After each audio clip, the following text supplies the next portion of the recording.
There's always a renewed focus on physical health at the top of the new year, but your mental health also needs that same care.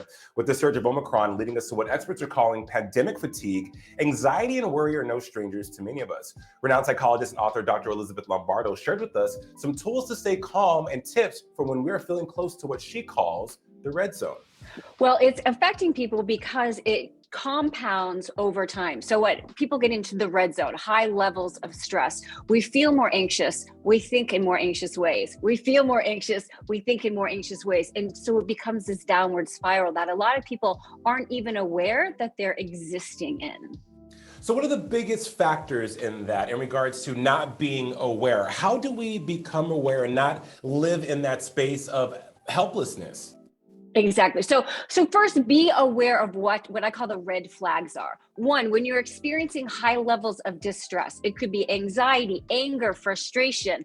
That's a red flag that I need to stop and do something healthy and helpful for myself. Second, physical symptoms. Our bodies will tell us. For some people, they get tension in their necks. Other people get GI disturbance. That's a red flag. It's time to address your mental well-being. And third, behaviors. When you're doing things you don't want to do, overconsumption, being rude to others, or you're not doing the things that you want to do, like procrastinating, that's also a red flag that things may be getting out of control. Once we've identified those issues, those occurrences in our day-to-day lives, how do we help ourselves? What do we do then? Yeah. So you mentioned that concept of learned helplessness. Learned helplessness is this notion that there's nothing I can do. A lot of people are experiencing that right now. What's important to realize is there are always two strategies to dealing with a problem. One is problem focused, changing the problem, and the other is emotion focused, changing your emotional reaction to it. So problem focused when it comes to the pandemic, if someone's concerned about being sick, that might be get your vaccines, inoculations. If for someone their source of stress is feeling so lonely, the problem-focused approach might be spending time with loved ones.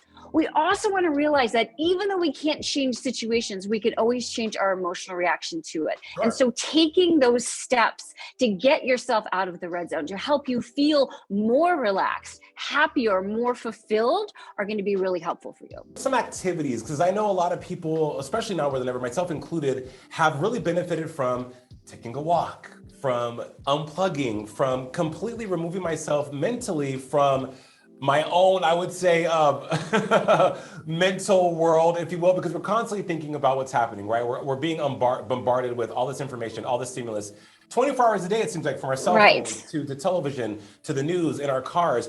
What are some activities we can do to step back from And the key here is figure out what works best for you. So I might say something like meditation. Someone may say, I can't meditate. First of all, everyone can meditate. Your mind's going to always wander. That's okay. Just come back to what you're focusing on.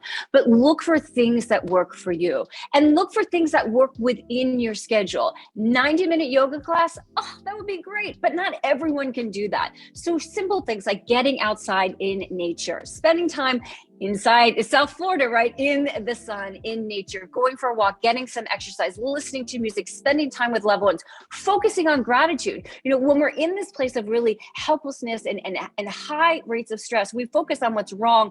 There's a lot of things that are going right also. So starting to focus on those things too. Renowned clinical psychologist, author, and all-around incredible human being, Dr. Elizabeth Lombardo. Got to have you back on Inside South Florida. You stay safe out there.